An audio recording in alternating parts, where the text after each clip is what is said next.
Welcome back to Critical Hit Radio. I'm Johnny Raiden, and this is Ricky Juno. And today we are going to review a game from a franchise that does not get enough love. And that game would be F-Zero GX for the Gamecube, released in the ripe year of 2003, when the system was probably at its strongest. F-Zero GX is a racing game that takes place in the future, complete with aliens, holograms, and robots. Unexpectedly, this game was developed by a subsidiary owned by Sega, known as Amusement Vision, the creators of Super Monkey Ball, who all happen to be huge fans of the first two F-Zero games. Like its predecessors, F-Zero GX is an all-out demonstration of what Nintendo's hardware can perform at its fullest potential.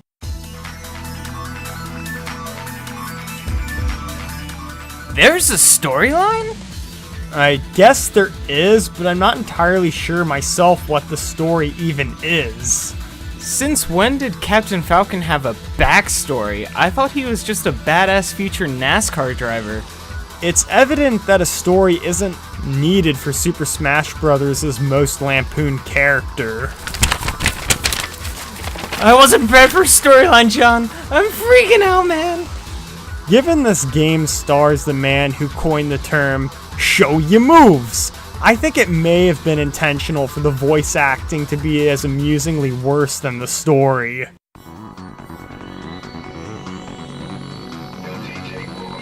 In story mode, you play as the legendary Captain Falcon.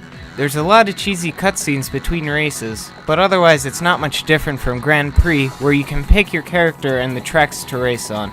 The difficulty of the game really depends on the track you're racing on. Some are incredibly simple, and others are so tough that one mistake could retire you from the entire Grand Prix. Accomplishing first place in the Grand Prix mode will reward you with credits, which can be spent at the in-game shop to buy other racers, custom parts, and much more. We cannot forget about this game's multiplayer though, for its pros and cons. You and 3 friends can go head-to-head in a free-for-all race, with some technical exceptions. Like F-Zero X on the N64, the multiplayer mode does not support up to 30 racers, leaving the racetrack very sparse with only a maximum of 4 racers. This is probably to keep the frame rate from bogging down, as some of the backgrounds on the racetracks in multiplayer also have less polygons and shorter draw distances. As a result, some racetracks look unacceptable for GameCube standards, and a few are barely playable in multiplayer, such as Lateral Shift. If the people you're playing with have played through the game and know the tracks, it can be very difficult to have fun in multiplayer. Memorizing the tracks is a pretty big part of this game, and failure to do so may result in an instant retirement.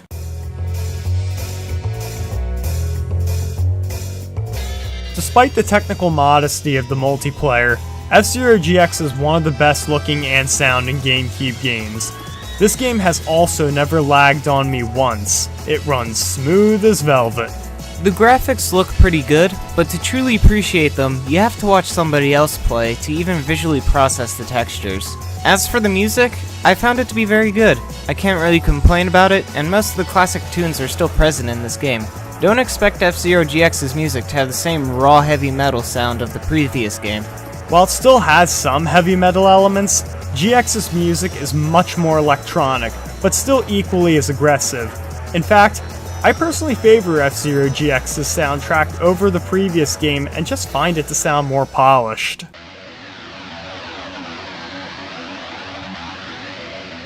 Is this game worth playing post-game? You betcha it is! This game will give you a run for your money, as some of the later unlockable content only belongs to the most skilled players, and that's an understatement. What else can be said about F-Zero GX that hasn't been said? Not much, other than it's masochistically challenging, but also satisfyingly rewarding. It's a really fun game to watch, since it's fast-paced and there's so much going on. I dare say, watching someone else play might even be better than multiplayer. The SNES version of F-Zero was very well made, and F-Zero GX filled those boots quite nicely. The GameCube could handle better graphics, more racers, and longer tracks, and vastly improved on an already good game. F-Zero GX is the game that F-Zero X on the N64 strived to be, and then some. With more detailed backgrounds, smoother animation, stronger presentation, and overall more content, GX trumps its predecessor in every single way. The F-Zero series set the standard for all futuristic racing games to date, such as the Wipeout series and the Extreme G series. It is said that the upcoming Mario Kart game on the Wii U will adopt anti-gravity racetracks, a feature pioneered by the F-Zero franchise. But Nintendo constantly ignores the F-Zero franchise, claiming it as unsellable and it has reached its full potential. The truth of the matter is, this game had almost no marketing campaign to the point of which most people have never even heard of it. I give F-Zero GX a 9 out of 10. Being my all-time favorite racing game, I like to give it a higher score, but I can't. First off, it's a racing game, and there's not much you can do in a racing game except go forward and go fast. But simplicity is usually a good thing. In those regards, F-Zero GX is easy to learn but difficult to master, as it is better suited for the boldest of gamers. I'd give F-Zero GX a 7.5 out of 10. It is a racing game, and that genre as a whole is usually very lacking in the gameplay department. F-Zero GX still brings a lot of interesting concepts to the table, like a second way to win a race by literally destroying all their competition. Overall, it is a good game, but some people may have trouble picking it up and playing it without prior knowledge.